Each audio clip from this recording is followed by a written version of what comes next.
Competition की तैयारी कर रहे हैं, चाहे वो सैनिक स्कूल हो, आरआईएमसी हो, आरएमएस हो, नवोदय विद्यालय हो, चाहे ओलंपियाड हो, या फिर जनरल आप किसी भी कंपटीशन की तैयारी कर रहे हैं, तो जो हम सीरीज लेकर आते हैं जनरल जीके क्वेश्चंस की, इंग्लिश की, वो हमारी सभी कंपटीशन को मद्देनजर रखते हुए होती है। उसमें आप जब देखेंगे तो जीके के क्वेश्चन वही आपके सारे एग्जाम्स में रिपीटेड होते हैं, पूछे जाते हैं, क्योंकि हम जो क्वेश्चन सेलेक्ट करते हैं वो वही सेलेक्ट करते हैं जो कि कई बार कई एग्जाम्स में पूछे गए हैं।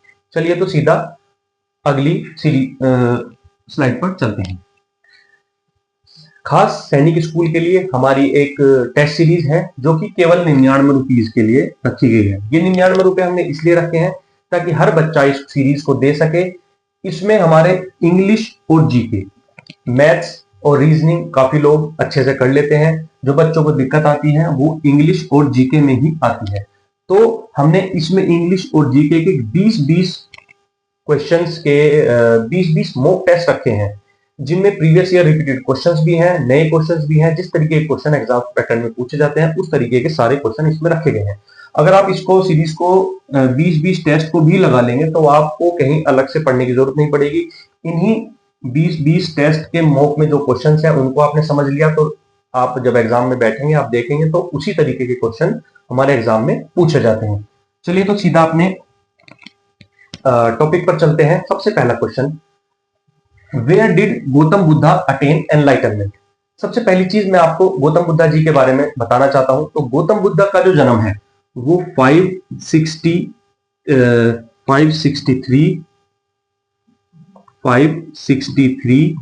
BCE में लुम्बिनी, जो कि प्रेजेंटली नेपाल में है, वहां पर हुआ था। उनका असली नाम सिद्धार्थ था। सिद्धार्थ असली नाम उनका क्या था, ये भी कई बार क्वेश्चन पूछे गए हैं। जो मैं आपको क्वेश्चंस के साथ कई क्वेश्चंस के आंसर दूंगा वो भी हमारे क्वेश्चंस प्रीवियस ईयर और अलग अलग कंपटीशन में पूछे गए हैं। वो किस वंश से थे? शाक्य वंश। जैसे आपने सुना होगा मुगल वंश, वैसे ही एक वंश हुआ करता था 563 BC में, शाक्य। तो ये उसी वंश के पुत्र थे। सिद्धार्थ बचपन से ही लग्जरी में पले बड़े हुए। उनको बाहर के दुख दर्द का कोई अंदाजा नहीं था। एक दिन वो घर से बाहर निकले तो उन्होंने एक बुजुर्ग व्यक्ति को देखा। उस बुजुर्ग व्यक्ति को एक बुजुर्ग व्यक्ति देखा, एक मृत्यु देखी। तो वहीं से उनका थोड़ा थोड़ा जीवन बदलना शुरू हो गया। उन्होंने देखा कि जो मैं जीवन व्यतीत कर रहा हूं वही केवल जीवन नहीं है, उसके बाहर भी संसार है।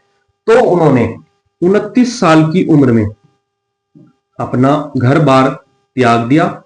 29 साल की उम्र में उन्होंने अपना घर बार, राजपाट सब त्याग दिया और वो ज्ञान की प्राप्ति के लिए चल दिए।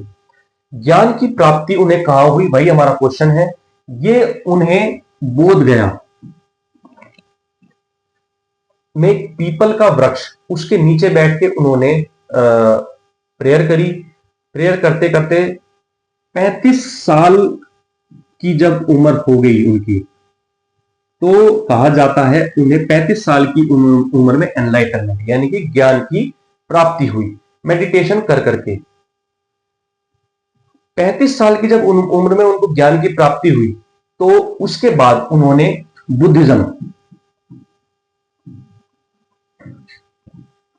बुद्धिज्म वहां से हमारा स्टार्ट होता है।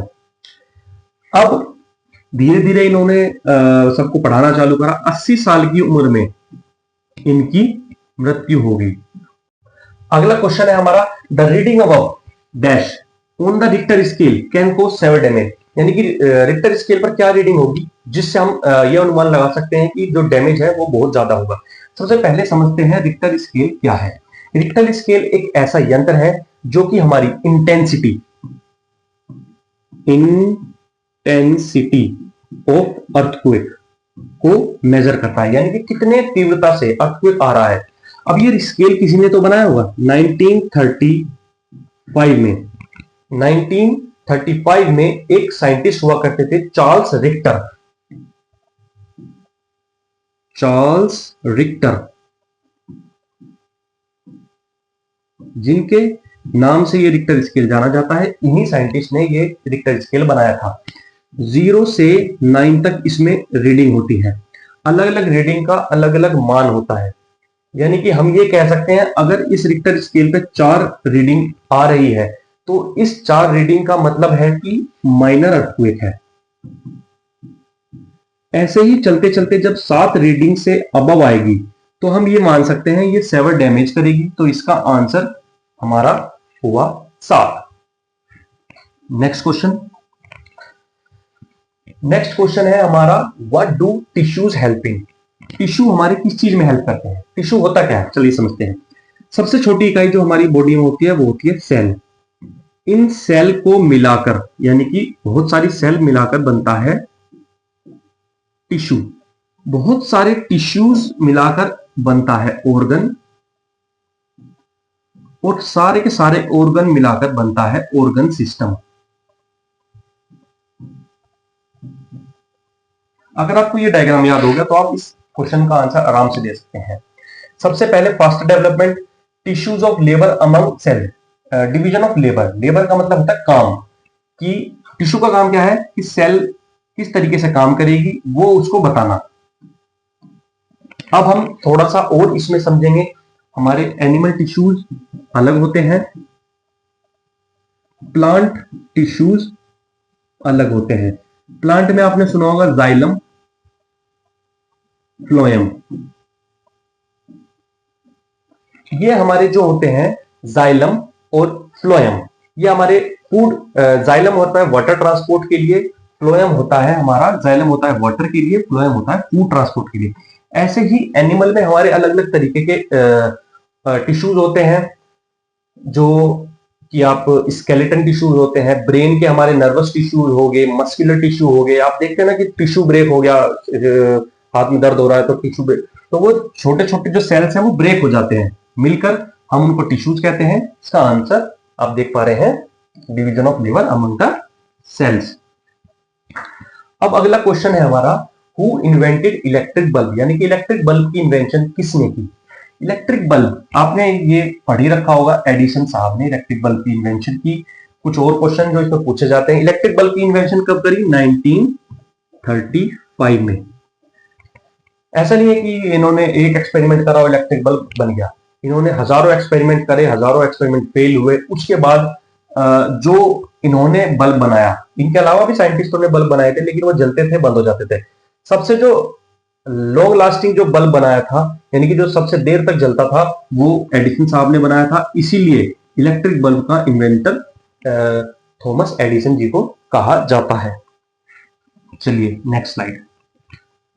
विच bacteria is responsible for formation of curd, यानी कि वो कौन सा बैक्टीरिया है जिससे हमारा दूध से दही बनता है? सबसे पहले मैं आपको बता दूं, दूध में क्या पाया जाता है? Lactic acid. दूध में पाया जाता है लैक्टिक एसिड, तो इसी के नाम से ये बैक्टीरिया का नाम भी है, आप देख पा रहे होंगे, लैक्टोबैसिलस एसिडोफाइलस। ये हमारा मिल्क में जो प्रोटीन है, लैक्टिक एसिड मिल्क में पाया जाता है, मिल्क में प्रोटीन होता है, उसको बोलते हैं कैसीन प्रोटीन, CASEIN, CASEIN। ये भी क्वेश्चन पूछा गया है कि मिल्क में कौन सा प्रोटीन पाया जाता है? आंसर है कैसीन प्रोटीन। चलिए अगले क्वेश्चन पे चलते हैं। अगला क्वेश्चन है हमारा which vitamin deficiency leads to bleeding of gums, slow healing of wounds and acne limbs, यानी कि वो कौन सा बैक्टीरिया है जो हमारे गम्स में ब्लीडिंग होती है, हमारे जो शरीर में चोट लगी है वो धीरे धीरे भरती है। तो अब समझते हैं, ये हमारा बैक्टीरिया होता है विटामिन, ये हमारा विटामिन होता है विटामिन सी। विटामिन सी ही हमारा bleeding of gums, slow healing of wounds and acne limbs के लिए माना जाता है। इससे, इसकी डेफिशिएंसी से एक डिजीज होती है स्कर्वी। अनगिनत बार इसको पूछा गया है, तो ये चीज भी आप याद कर लेना। स्कर्वी किस विटामिन की डेफिशिएंसी से स्कर्वी होती है? विटामिन सी की डेफिशिएंसी। अब इसका सोर्स क्या है, ये भी कई बार पूछा गया है। तो सोर्स के लिए सबसे पहला सिट्रस फ्रूट्स, सिट्रस जिसमें ऑरेंज, लेमन भी आता है, ग्रीन लीफी वेजिटेबल्स आते हैं, टमाटोज आते हैं, बेल पेपर्स आते हैं। तो आपका आंसर होगा vitamin C. Which one of the following statement is true about fossil fuel? Fossil fuel क्या है? Fossil fuels are the remains, यानी कि बचे हुए हिस्से जो कि मिलियंस साल पहले पेड़ पौधे या कि जानवर जमीन के अंदर दब गए, वो धीरे धीरे धीरे धीरे due to high pressure and high temperature वो बन गए फॉसिल फ्यूल्स, जैसे कि कोयला, पेट्रोलियम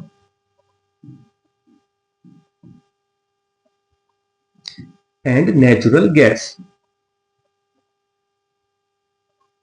नेचुरल गैस, ये जितने भी हमारे आज हमारे पास कोयला भी है, पेट्रोलियम भी है, नेचुरल गैस भी है, लेकिन जिस स्पीड से हम इनको यूज कर रहे हैं, जिस स्पीड से हम इनका यूज में ला रहे हैं, ये कभी ना कभी खत्म होंगे। इसी वजह से हम रिन्यूएबल, ये सारे हमारे नॉन रिन्यूएबल है, नॉन रिन्यूएबल, यानी कि हम इनको दोबारा नहीं बना सकते।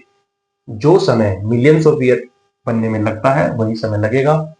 दे आर रिन्यूएबल रिसोर्सेज, सबसे पहला गलत, ये रिन्यूएबल रिसोर्सेज नहीं है। रिन्यूएबल रिसोर्सेज कौन से रिसोर्सेज होते हैं? जो हम बार बार यूज कर सकते हैं। रिन्यूएबल रिसोर्सेज में आता है सन, वाटर से जो हमारी होती है, टाइडल वेव से जो हम बनाते हैं, विंड से हम इलेक्ट्रिसिटी बनाते हैं, वो हमारे रिन्यूएबल सोर्सेज में आते हैं।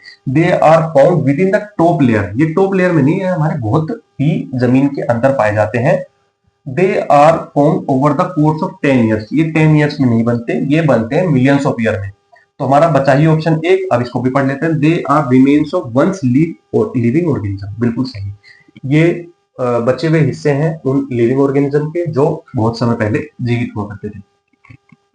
अगला क्वेश्चन हमारा है, who was the chief of army during Indo पाक वॉर ऑफ 1971? सबसे पहला क्वेश्चन इसमें आपसे ये पूछा जाता है, इंडो पाक वॉर कब हुआ? दो हमारे कई वार हुए, 1971 में हुआ, 1999 में हुआ, उसके बाद भी और उसके पहले भी कई छोटे मोटे वार होते रहे हैं। अब इस क्वेश्चन के हिसाब से हम चलते हैं, उस समय जो चीफ ऑफ आर्मी कौन थे? उस समय हमारे चीफ ऑफ आर्मी थे फील्ड मार्शल SHFJ मानेकशॉ साहब। मानेकशॉ साहब के बारे में ये कहा जाता है कि ये बहुत ही चतुर और बहुत ही टैक्टिक वाले आदमी थे, जो उस समय सारी ट्रिक्स और सारी जो हमने यूज करी थी अपनी इंटेलिजेंस, वो इन्हीं साहब का दिया हुआ था। ये हमारे 8th आर्मी चीफ थे। इन्होंने बहुत अच्छा और महत्वपूर्ण रोल प्ले करा बांग्लादेश,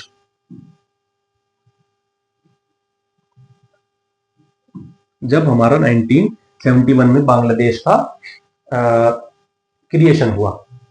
इस वॉर के बाद उनको फील्ड मार्शल की उपाधि दी गई।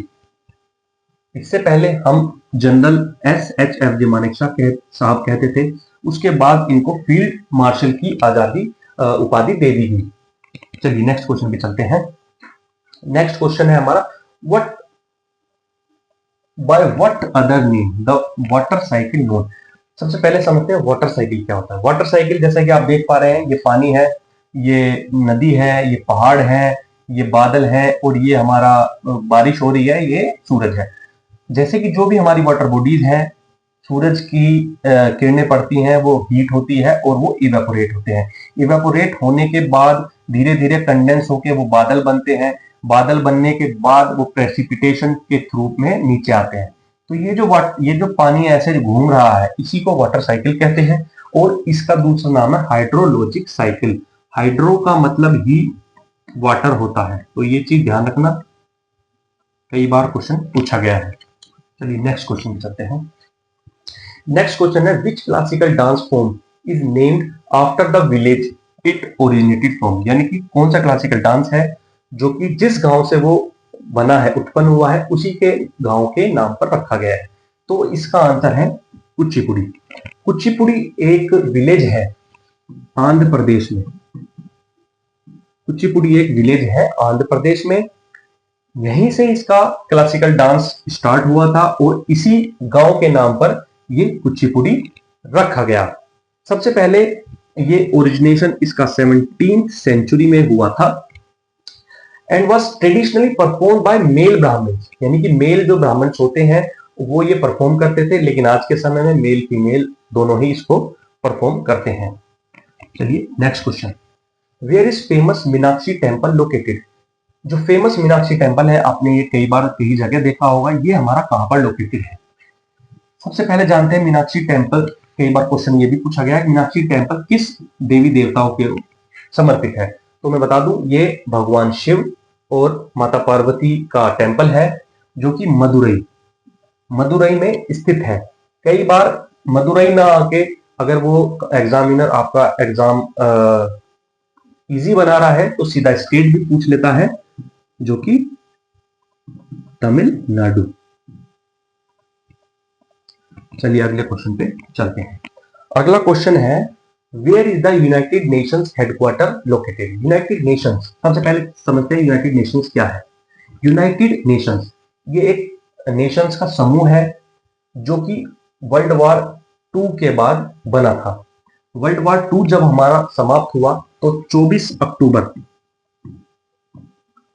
1945 में यूनाइटेड नेशंस का गठन हुआ और इसका जो हेडक्वार्टर बनाया गया वो बनाया गया न्यूयॉर्क।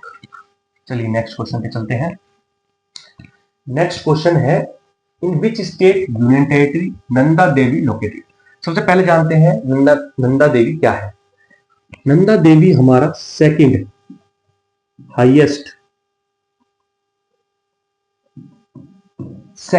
हाईएस्ट माउंटेन है हाइट में।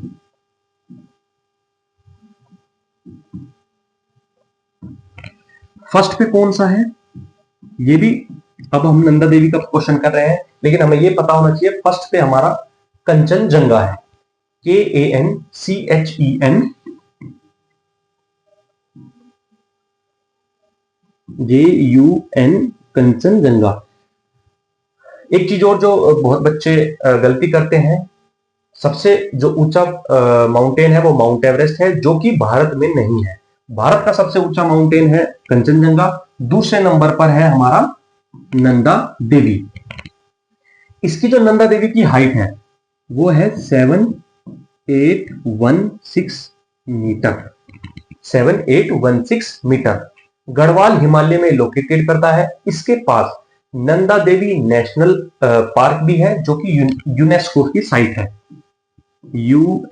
UNESCO, यूनेस्को की साइट भी है। नंदा देवी बायोस्फीयर रिजर्व भी है। तो हमारा ये सारी की सारी चीज उत्तराखंड में है। अगर आपसे ये पूछते हैं सेकंड हाईएस्ट माउंटेन कौन सा है, नंदा देवी। इसकी हाइट कितनी है, 7816 मीटर।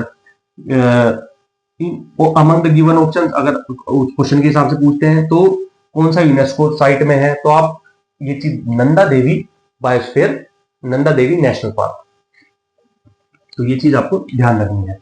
अगला क्वेश्चन है, name the Holi book of Parsis. अगर आपको कई बार आपको आंसर नहीं पता, लेकिन आपको ऑप्शंस देख लेनी चाहिए। बाइबल किसकी होली बुक है? आप जानते हैं बाइबल क्रिश्चियन की है। कुरान किसकी है? ये भी आप जानते हैं। गुरु ग्रंथ साहिब किसकी है? ये भी आप जानते होंगे, जो कि, तो बचा एक ऑप्शन एवेस्टा। किस लैंग्वेज में ये जो होली बुक है वो लिखी गई है, उसको बोलते हैं एवेस्टन लैंग्वेज, AVESTAN लैंग्वेज। ये इन्हीं की लैंग्वेज है। या तो आपसे क्वेश्चन पूछे होली बुक ऑफ पारसीज क्या है, तो ज़ैंड एवेस्टन। होली बुक ऑफ पारसी किस लैंग्वेज में लिखी गई है? एवेस्टन लैंग्वेज। अगला क्वेश्चन है हमारा, what is the meaning of seed coat? Seed coat क्या है?